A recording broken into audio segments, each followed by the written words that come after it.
Noite, gente. Somos poucos encarnados, mas eu acho que no plano espiritual não está chovendo, então deve estar cheio de desencarnados aqui hoje. Hoje nós temos mais uma vez uma renovada oportunidade de tratar sobre o Evangelho do Cristo. Desde já fica a nossa gratidão a Deus e esta casa que tem repetidamente nos convidado para passar esses momentos aqui, que para a gente é muito edificante. Nosso tema dessa noite, como já tinha sido antecipado, é mistérios ocultos aos sábios e aos prudentes. Esse tema está no Evangelho segundo o Espiritismo, capítulo 7. Nós vamos verticalizar a nossa análise nos itens de 7 a 10. Isto também consta dos Evangelhos de Mateus e de Lucas. Antes de adentrar propriamente dito no tema, vamos fazer uma pergunta para nós mesmos. Quem foi que ocultou isso? Esses mistérios aos sábios e aos prudentes? Será que foi Deus que ocultou? Será que foi Cristo que ocultou alguma coisa a esses sábios e a esses prudentes? Evidentemente que não. Quem ocultou isso aos sábios e aos prudentes foi o próprio orgulho dos sábios e dos prudentes. E através do exercício pleno do livre-arbítrio, eles simplesmente optaram, através de uma postura orgulhosa, a se manter distante desses mistérios. Talvez porque esses mistérios não coubessem na sua mente limitada, nos seus desejos materiais. Então era mais cômodo abraçar-se com esse orgulho e, através do livre-arbítrio, se manter distantes desses mistérios que ficaram ocultos a ele próprio. Nesse início, cabe nos trazer uma palavra do Mestre quando ele nos diz: aquele que tem ouvido para ouvir, que ouça; aquele que tem olhos para ver, que veja. O orgulho, minha gente, nos impede de escutar. E escutar é muito mais do que ouvir. O orgulho nos impede de enxergar. E enxergar é muito mais do que ver. Nós, quando utilizamos o aparelho carnal dos olhos e dos ouvidos, nós vemos e ouvimos. Mas nós precisamos fazer mais. Nós precisamos, através da humildade, ampliar os horizontes desses nossos sentidos para que nós possamos enxergar muito além do que vemos e escutar muito além do que ouvimos. E é nesse exercício de humildade que a gente tira os óculos da matéria e coloca os óculos do espírito. E a nossa consciência se expande. E a nossa capacidade de enxergar aumenta. E a nossa capacidade de escutar também se amplia. Lembremos de uma passagem do apóstolo dos gentios, quando ele resolveu levar para o mundo helênico a mensagem, a boa nova. Ele que tinha estudado em Atenas, ele previa que aquela boa nova ia ser muito bem acolhida pelos atenienses, que lá era o berço da sabedoria, da ciência, da filosofia do mundo conhecido naquela época. Então Paulo bota o evangelho debaixo do braço e se dirige a Atenas, na esperança que aqueles seres tão inteligentes, eles identificariam a beleza, a força daquela mensagem. Só que foi uma grande desilusão do apóstolo Paulo, porque ele, chegando lá, encontrou um poço de egoísmo, de orgulho e de vaidade. E aqueles sábios, entre aspas, rejeitaram a palavra do Cristo, a mensagem do Evangelho do Cristo, e ridicularizaram Paulo. Então Paulo foi uma grande decepção para ele quando ele resolveu levar para os cultos, para os sábios e para os prudentes da época. E por que que esses atenienses não conseguiram captar, entender a mensagem do Cristo? Justamente por aquilo que a gente falou no começo. Aquela mensagem estava oculta para ele por causa do próprio orgulho deles. Ela não cabia na estreiteza do mundo material que eles conheciam, cientistas. Aquela mensagem do Cristo não cabia na filosofia curta daqueles homens daquela época. E o orgulho fez com que eles repelissem aquela mensagem. Então, quem são esses sábios e prudentes? Parece até uma incongruência, né? Ocultar mistérios aos sábios e prudentes. Sábios, minha gente, eram considerados os pretensiosos, como os atenienses, como os fariseus, que achavam que sabiam tudo. Eles tinham a pretensão do saber. E prudentes eram os astutos. Então, nessa passagem do Evangelho, onde a gente ouve sábios e pretensiosos, a significação da tradução do hebraico antigo é esses pretensiosos e astutos. Agora, cabe uma reflexão para nós outros. Como é que nós agimos no nosso dia a dia? E eu pergunto isso porque o Evangelho ele não existe para ser intelectualizado tão somente. A gente precisa entender, estudar o Evangelho e precisa ser sentido. Eu gosto muito dessa expressão. O Evangelho deve ser sentido por nós. Porque é só sentindo o Evangelho que a gente leva para as mãos através da ação. Então, entra através do intelecto, desce por gravidade para o coração e a gente sente verdadeiramente o Evangelho. Depois vem para as mãos, que é o trabalho. É o nosso aperfeiçoamento espiritual. Porque todo o caminho Evangelho, sem exceção, começa por nós mesmos. Eu não tenho condição de amar o próximo como a mim mesmo se eu não me amo com qualidade. Então, para amar bem o próximo, eu tenho que me amar. Como é que eu vou praticar caridade com os outros se eu sou impiedoso, cruel comigo mesmo? Como é que eu vou desenvolver a capacidade de bem perdoar se eu não perdoo nem a mim mesmo?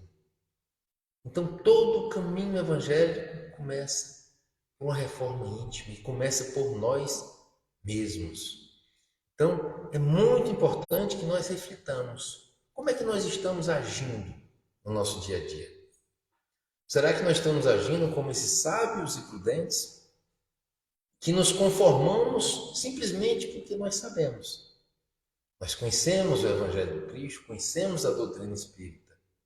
Ou será que nós estamos agindo como verdadeiros, simples e pequeninos? Como é que eu vou saber? Como é que eu vou identificar como é que eu estou agindo? Muito simples. Se eu estudo o Evangelho, se eu tenho contato com esse manancial maravilhoso que o Cristo nos deixou e não transformo a minha própria existência, se eu não me melhoro, se eu não me aperfeiçoo, eu estou agindo exatamente como esses sábios e prudentes. Eu estou agindo com pretensão e com astúcia. Ao passo, contrariamente, se eu absorvo o Evangelho e me transformo, aí eu estou agindo com humildade, como aqueles simples e pequeninos. E por falar nos simples e pequeninos, ele me remonta a primeira bem-aventurança. Bem-aventurados os pobres de espíritos, porque deles é o reino dos céus. Olha que prêmio!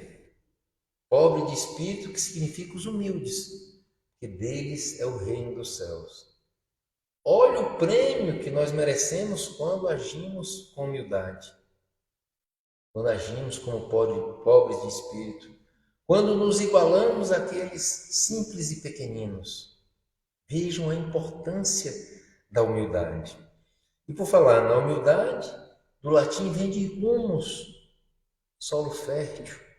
O humilde, que normalmente é um ser espiritual evoluído, ele nada mais é do que um solo absolutamente fértil, que não tem a pretensão de saber tudo, está aberto à boa nova, aquele solo fértil que quando a semente cai, floresce e frutifica.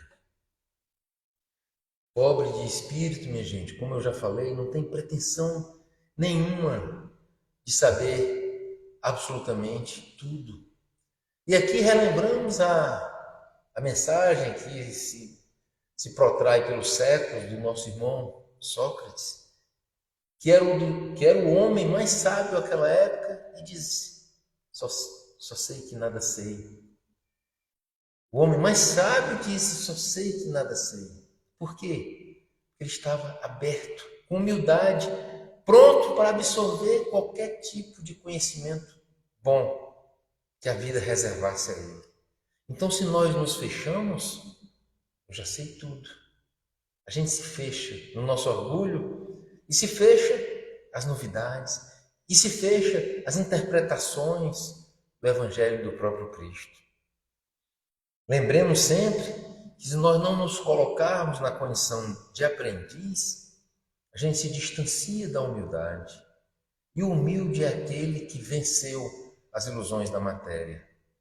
Nosso orgulho nos apega, nos faz ficar atrelados às ilusões da matéria, ao passo que a humildade nos liberta dessas ilusões. E é interessante que esses grandes humildes que venceram as ilusões da matéria, eles eram considerados seres estranhos, diferentes, não normais, cada um na sua época. Vejamos o próprio Sócrates, um homem com sabedoria sem limites para os padrões da época, um homem que dedicou a existência a educar, a ajudar jovens, não foi compreendido. Aquele homem não era normal e foi condenado à morte. Vejamos o próprio Cristo. Os judeus, o farisaísmo da época, esperava um Messias montado num grande cavalo, com uma espada que, com um só golpe, ele dizimaria todo o exército romano. Aí chega um Cristo, humilde, sem nenhum cavalo. O exército eram poucos, simples e pequeninos que o seguiam, e falando de amor. E propondo um Deus que não era mais um tirano, vingativo, raivoso. Era um Deus de amor, um Deus que era Pai. Não foi considerado normal o Cristo, foi crucificado.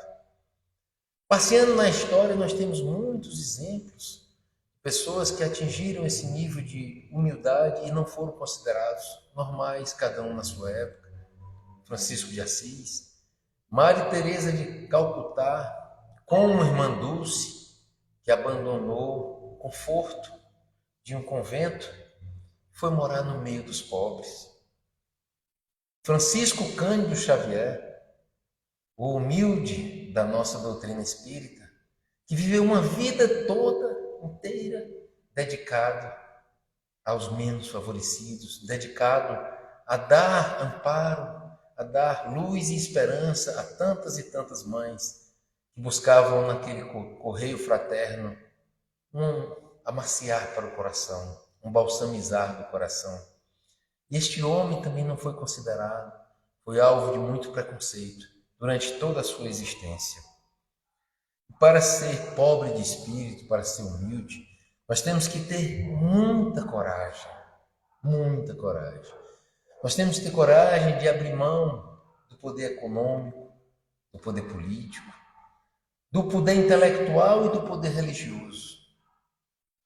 E vejamos nós, aqui, nesse mundo de provas e expiações, quantas e quantas vezes a gente se abraça ao nosso poder intelectual. Já vi muito, inclusive, irmãos de fé em casas espíritas dizerem que já está com toda a verdade na sua mão. Será, meus irmãos, que nós, no estágio evolutivo que nós estamos, a gente abrir a boca e dizer: eu estou com a verdade? Será que nós não estamos agindo exatamente como aqueles pretensiosos e astutos? Porque nós somos 5 níveis de mundos evolutivos, que vai desde os inferiores até os mundos celestiais e felizes. Nós estamos aqui no segundo, provas e expiações. Como é que nós vamos ter a pretensão de já ter toda a verdade? Mas, homem, você está dizendo que o Espiritismo, a doutrina espírita, trouxe alguma inverdade? De forma alguma. O que eu estou dizendo é que o Evangelho do Cristo, A própria explicação que a doutrina espírita nos traz ainda não é completamente entendida por nós.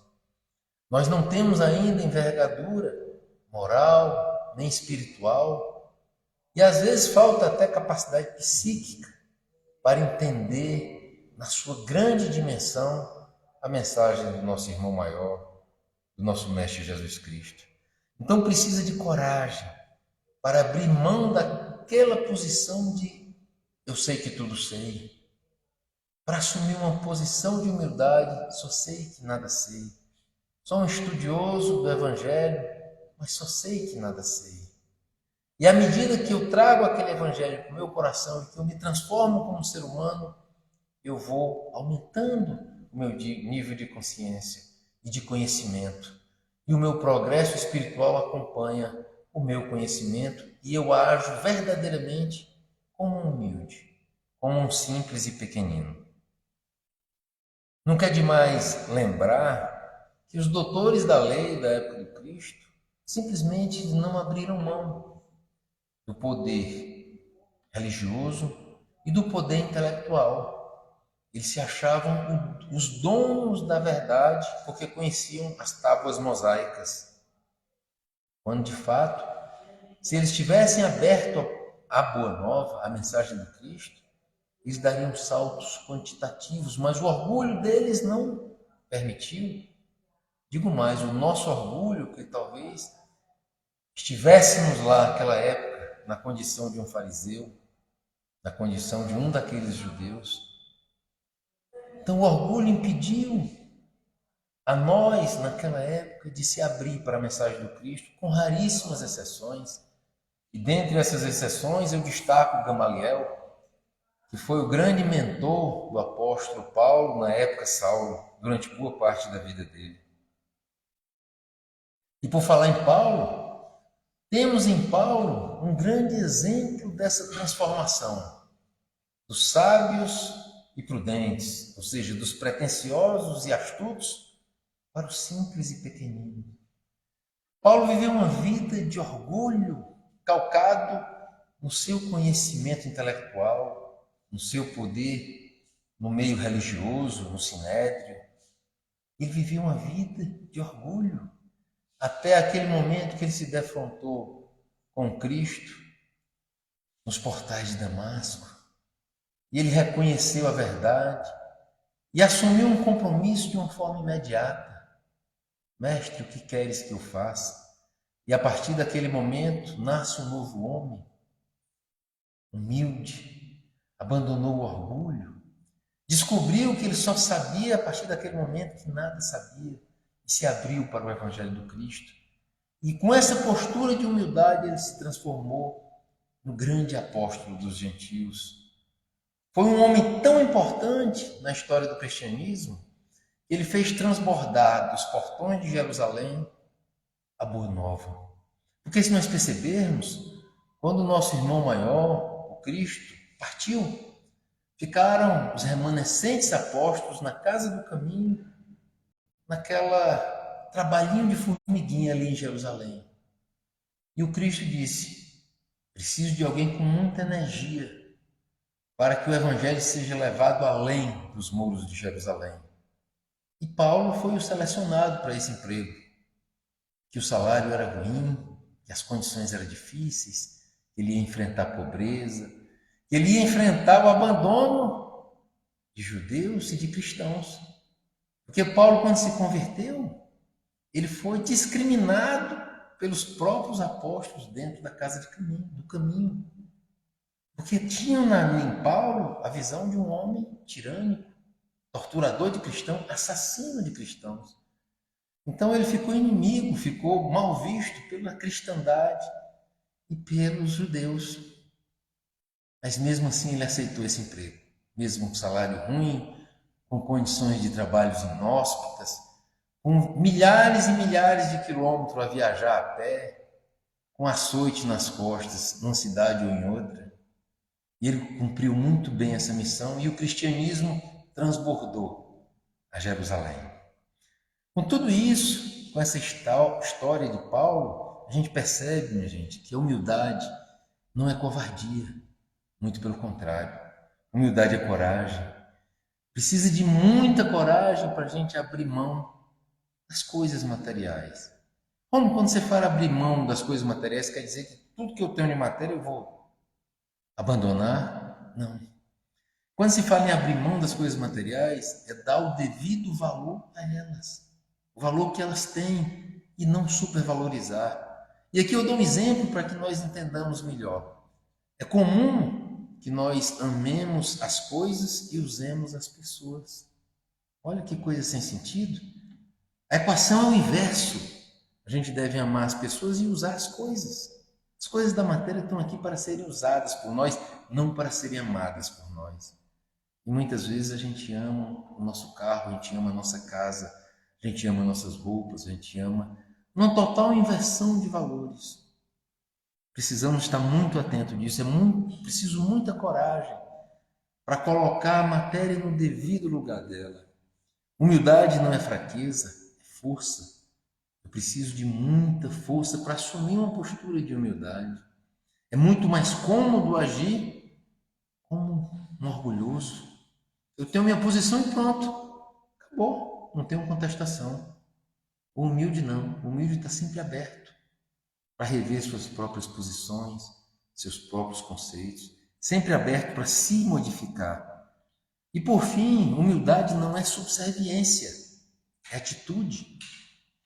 O humilde não é aquele que cruza os braços. O humilde não é aquele que simplesmente se cala. E ele pode até cruzar os braços e se calar, quando a ação e a voz dele não teria sentido, não teria efeito prático nenhum. Aí humildemente ele se cala e humildemente ele nada faz. Mas a humildade não tem nenhuma relação direta com a subserviência. Eu já, no começo, já pincelei quão importante é a humildade na nossa vida, com aquela bem-aventurança apresentada pelo Cristo. Muito importante. Bem-aventurados os pobres espíritos, porque herdarão o reino dos céus. Então, o benefício da humildade é muito grande. O Cristo passou 3 anos falando conosco. Então, ele falou muito pouco sobre determinados assuntos. Um exemplo disso, a pureza. Cristo só fala da pureza naquele tópico em que ele diz: deixai vir a mim as criancinhas. É o único ponto do evangelho que ele fala da pureza. E apesar de falar pouco, ele disse muito. Mas sobre a humildade, o Cristo deixou um legado gigantesco. E o Cristo falou muito sobre a humildade. Paulo, nas suas cartas, falou muito sobre a humildade. O Evangelho está repleto de trechos sobre a humildade. Profetas falaram sobre a humildade. Eu fiz uma pesquisa rápida e eu trouxe só alguns pontos que eu identifiquei. Não foi uma pesquisa profunda, para vocês perceberem. Se fosse uma pesquisa profunda, eu acho que eu ficaria aqui até 9 horas da noite repetindo esses trechos. Mas eu trouxe só alguns trechos para a gente perceber quão importante é a humildade na nossa vida. Começamos com Provérbios 15:33. Humildade antecede a honra, ou seja, humildade é mais importante que a honra. Mateus 5:3, aquela bem-aventurança. Bem-aventurados os pobres de espírito, porque deles é o reino dos céus. Quem são os pobres de espírito? Os humildes. Na carta de Paulo aos Romanos 12:3. Ninguém tenha de si mesmo um conceito mais elevado do que deve ter, mas, ao contrário, tenha um conceito equilibrado, de acordo com a medida da fé que Deus lhe concedeu. Olha que coisa bonita que Paulo escreveu. Não tenha de você um conceito acima do que você realmente é. Também não tenha um conceito abaixo. Ou seja, a sua autoestima deve estar equilibrada com o seu nível evolutivo, emocional e espiritual.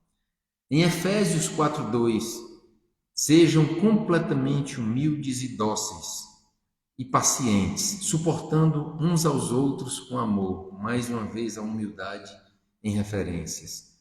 Colossenses 3:12.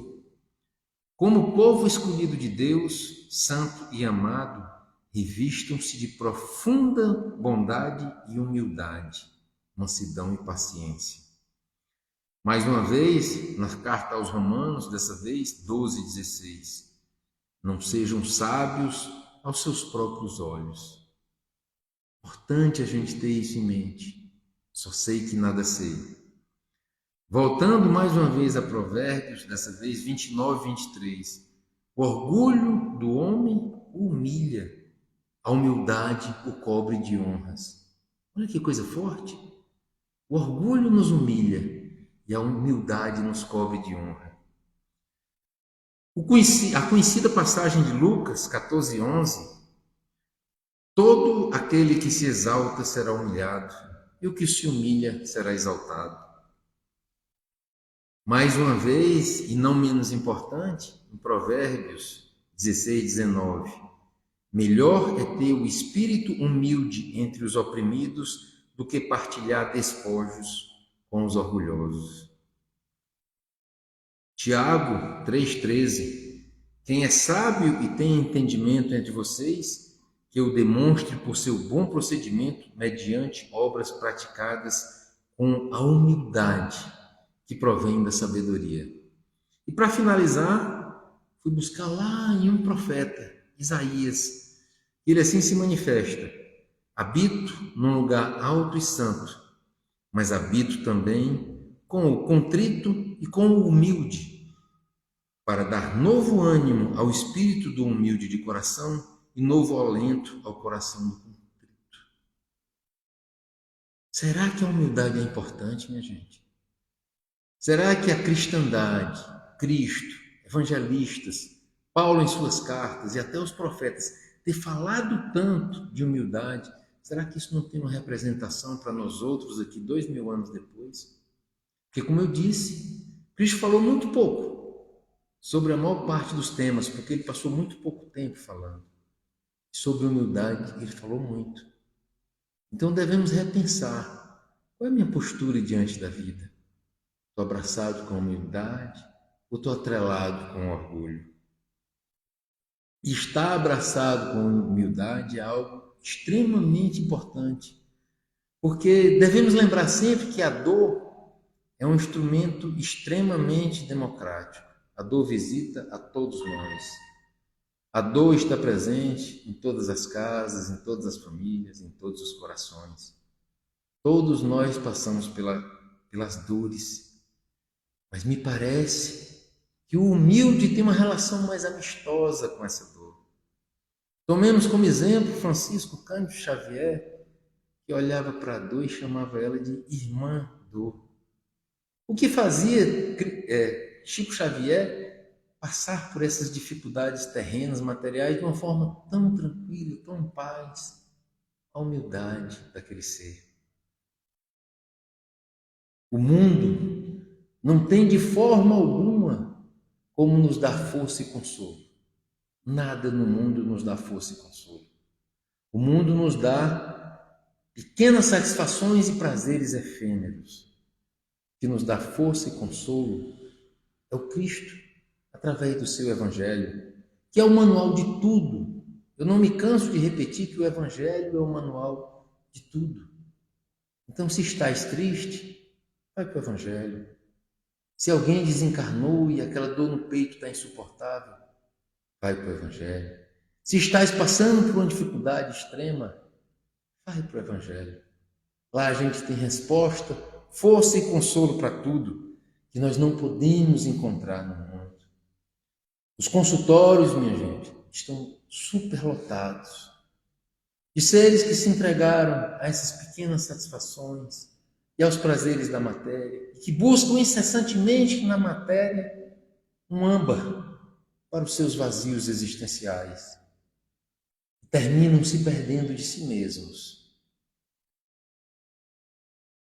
Peço licença agora para ler um trechinho do poema de Amaral Ornelas. Esse poema chama-se Homenagem a Kardec. É uma psicografia de Chico Xavier. Trouxeste, Allan Kardec, para a longa noite humana, o Cristo em nova luz, revivecida aurora, e onde esteja serás eternidade afora. A verdade sublime que o mundo se irmana, em teu verbo solar a justiça se ufana, de aclarar, consolando o coração de quem chora, a fé brilha, o bem salva, a estrada se aprimora. E a vida, além da morte, esplende soberana. Recebe com Jesus, na glória a que te elevas, no pleito de amor dos tributos da história. Foi só alguns trechos que eu retirei, não como uma homenagem a Kardec, mas para a gente perceber o manancial de coisas boas que a doutrina espírita tem para nos dar e que essa poesia expõe para todos nós. Um manancial gigantesco de tudo para a gente tomar na mente, trazer para o sentimento e levar para a ação, nos transformando no nosso cotidiano. Então nós temos isso à nossa disposição. Será que nós vamos agir como sábios e prudentes, como pretensiosos e astutos, e vamos perder a oportunidade de nos transformar? Vamos deixar que a mensagem do Cristo fique só na nossa mente? Que nada mais é do que o portal de entrada. Nós não podemos nos conformar em simplesmente ler e estudar o Evangelho. A intelecção do Evangelho é só o portão de entrada do Evangelho. O importante é o Evangelho sentido. Preciso sentir o Evangelho. Preciso fazer dele uma força motriz da minha própria vida, da minha própria evolução espiritual. Emmanuel nos esclarece, muitas vezes nós falimos por causa da nossa inteligência. E sabedoria e inteligência sem o amor nos transformam em tiranos. Aqui eu vou contar uma historinha que evidentemente ela não é real, mas ela serve para nos alertar. Era aquele grande palestrante espírita, um pouquinho orgulhoso, que ele falava muito bem, falava brilhantemente sobre amor, sobre caridade, sobre fraternidade. E o centro espírita que ele mais frequentava era uma casa gigantesca que acolhia 400, 500 espectadores numa só reunião. E tinha sempre um rapaz muito humilde que recebia a todos com um sorriso, que assistia aquela palestra de uma forma muito interessada, que se sentava nas últimas cadeiras. E os dois desencarnam. E esse grande e orgulhoso palestrante espírita se viu numa condição difícil no mundo espiritual e ele não entendeu aquilo. Como pode? Eu, um palestrante espírita, dediquei minha vida à doutrina espírita, propaguei sempre o bem. Aí de repente ele vê assim, numa situação extremamente iluminada, numa condição espiritual muito privilegiada, aquele rapazinho da portaria que recebia todos com sorriso. E ele disse: ei, companheiro, como tu fizeste para estar agora numa situação tão privilegiada? Aí ele disse: ô meu irmão, foi muito fácil, eu tenho que agradecer a ti. Eu só fiz tudo o que você falava. Então aqui nós temos um contraponto de um orgulhoso que conhecia, falava, mas não agia. Com um simples, pequenino e humilde, que às vezes o conhecimento era muito menor do que aquele orgulhoso, mas todo o conhecimento que ele absorvia, ele transformava em ação, se modificando, se burilando e se aperfeiçoando a cada dia. Quero agradecer mais uma vez a oportunidade e que a paz do nosso Mestre esteja sempre com todos vocês.